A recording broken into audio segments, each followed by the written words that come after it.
everybody, this is Lil Adios here with a tank review of the M3 also known as the wedding cake in the game. Now this tier 4 American medium tank, quote on medium, is one of the most debated tanks in possibly World of Tanks history. Many players call it trash simply because of the unique and difficult playstyle that comes with it. Why, you may ask? Well, the main armament of the M3 over here in text tree is the 75mm gun mounted in the sponson, not the 37mm gun mounted in the turret. So in the end, although you're using the 75 in the sponson, your 37 and your entire turret up here, as well as the vulnerable cupola, is left as a giant weak spot. So many players usually drive in and die pretty easily. However, I want to show you some tips and tricks on how to use this vehicle, as well as compare it to several other vehicles to show to you that it's not as complete trash as you may think that it is. Now, moving on to our stats and reviews. So, the M3 pulled up here on tanks.gg so you can calculate its stats, armor, and everything else. So, the M3 has, if you look at the stats real quick, a great DPM, a nice traverse of 44.84 degrees per second, and everything else is just bad or decent or basically crap. Its frontal armor is approximately 50.8 millimeters thick, sloped a bit, and its side armor is about 38.1 millimeters, and its rear armor about 25.4 millimeters in some areas, even 16.2 if you manage to hit the back of the slope. So, with these weaknesses, as well as the giant tall section of the tank that you cannot use, how would you play this tank? Well, compared to all these random other tanks I threw up there, because I absolutely had no idea what to do, we shall ignore that part. The M3 and the M3 Grant, provided that the M3 Grant is using the 75mm M3 gun and not the 57mm quick-firing 6-pounder Mark III gun, they both hold an amazing DPM of approximately 2,300. Now, if you compare this for the entire tier, this basically puts the M3 and the M3 Grant at basically place number 4, only because the Hetzer and Stug are using those 105mm German OP AP shells and stuff, and the Soviet is just using the 57mm. Anyways, they have great DPM, but their accuracy is pretty much terrible. The Matilda deals better with its 2-pounder gun, the Soviet T-28 with its 57mm gun, and even the French B1 with its 47mm cannon. Only the Lux is a little out of this one, but that's a light tank, and I just threw it in there because it's kind of fun to just see how it all lines up. So its dispersion is terrible. You're not going to be sniping with this. Its aim time is just a tiny bit above its reload, provided that you throw in all the consumables and everything, like the vents and the medium caliber rammer, brothers in arms, sure, why not, and let's throw in cola. You can get your reload speed down to 2.37 meters, to fire one shot every 2.37 seconds. How fast is that? That is firing 75mm shells as fast as 37mm cannons and 47mm cannons. Those that are half the caliber, half the damage, but you're firing at the same rate of speed. The M3 has essentially put all of its skill points into its gun, and almost nothing else, and almost into nothing else. So, it doesn't even have a turret. How are you going to play this tank exactly? Well, going back to its comparison, its mobility isn't bad. 38 miles per hour, better than the Matilda, slightly slower than the T-28, kind of expected. But the T-28 also lacks any armor at all. Yeah. The B1 was also slow, contains more well-rounded armor, but the Matilda, although the slowest, has the most armor, has the thickest armor of the group. And especially with that 121mm penetrating 2-pounder gun, it can basically drive up, shoot people, and get out without a scratch. So with the Matilda and the versatile T-28 roaming the battlefields, especially with the T-28's 57mm ZIS 4 with 112mm of penetration, how does the Lee or the Grant fit into any of this?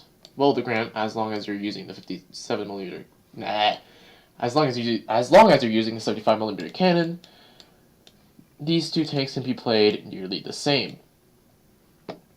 Now, I may hear you ask, how in the world are you going to be able to outkill a T-28, a B-1, kind of, or a Matilda without getting killed yourself in this garbage, Iron Cathedral of a tank?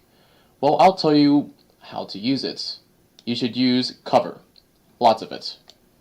Most of your combat is going to have to be up close, at ranges less than 300 meters, because this gun is so inaccurate and fires so fast, you're not going to be able to, and its penetration is decent for anything above its tier.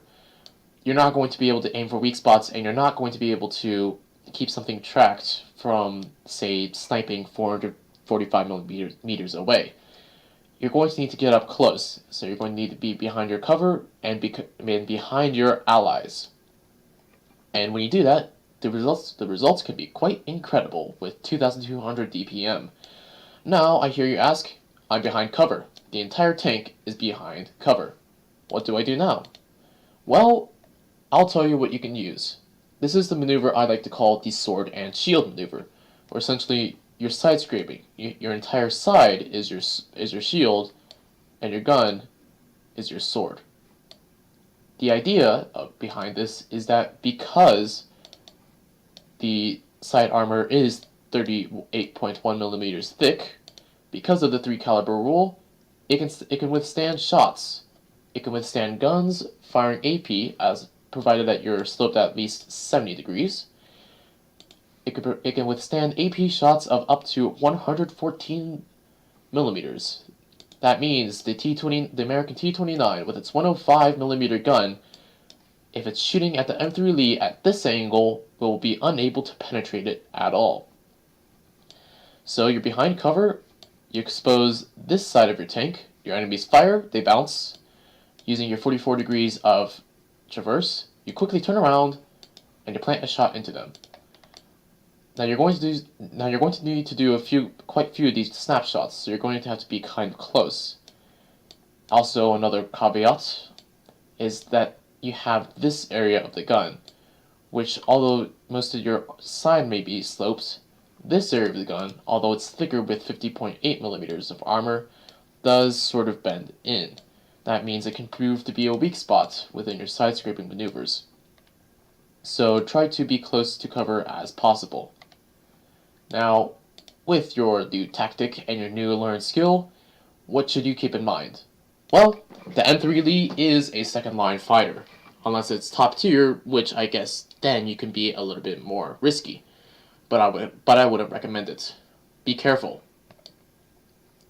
When it's top tier, its armor of 50.8 millimeters is enough to withstand most tier guns below it. But don't go overboard. You will get shot at and you will die. Tier 5 and Tier 6 games, you should be behind your allies on the second line, but you should also be close, at around 300 meters at max. That's the most favorable shooting distance for this thing. Anything greater than that, and you're preying on RNG, and you're basically going to be wasting half your shells. Do not use gold shells on this thing.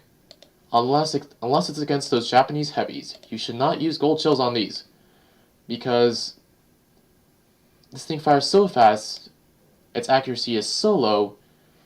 half your shots aren't even going to go where you want them to go if you're trying to play this thing as a TD.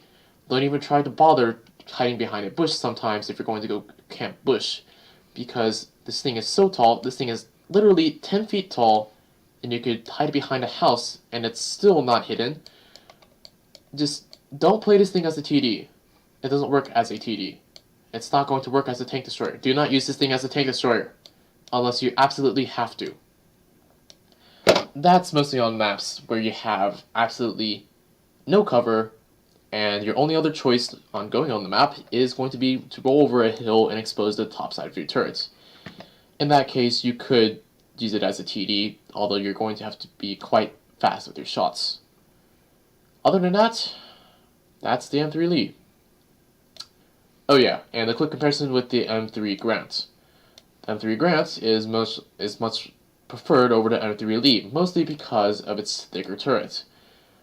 The front side of the turret is 76.2 millimeters thick, which means that it proves to be less of a weak spot.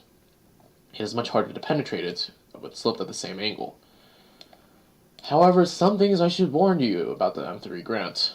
Although it does have 10 more HP than the M3 Lee, its mobility is much, and it does offer the 57mm cannon that many of the Ace Tanker replays I have seen use. It is much slower. It trades in survivability for basically mobility in every single case. Its top engine, in fact, decreases its power to weight ratio. Well, I mean, that's up for you to decide. Its radio range is also worse, but it has slightly better view range. I guess it's because of that little periscope out there that the M3 Lee doesn't have. Anyways, that's all for this, and we shall now go on to actual gameplay. See ya! So with the sword and shield maneuver, here I'm getting to position. You take your M3 Lee, you position it across the wall, lag here and over angled, got shot in the side by the Swede. So you pull back a bit, you expose a bit of your side armor so that he shoots, bounces, you pull back a bit more, and you can fire return shots. This is the most ideal situation, and basically you trap him, and then you kill him. That's the technique I've been.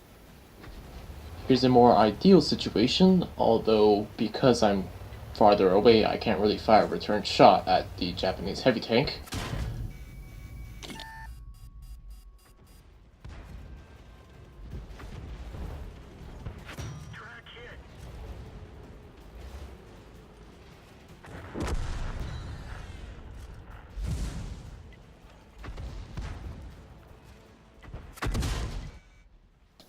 And if you really have to, you can camp bush and do some decent damage with it.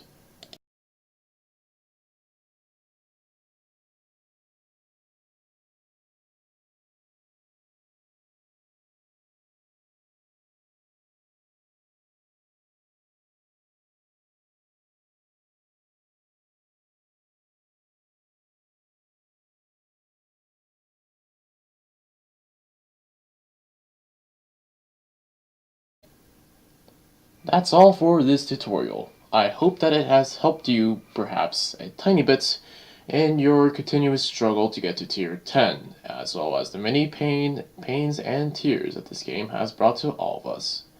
Anyways, this is Lil Latios signing out. I will catch you all later.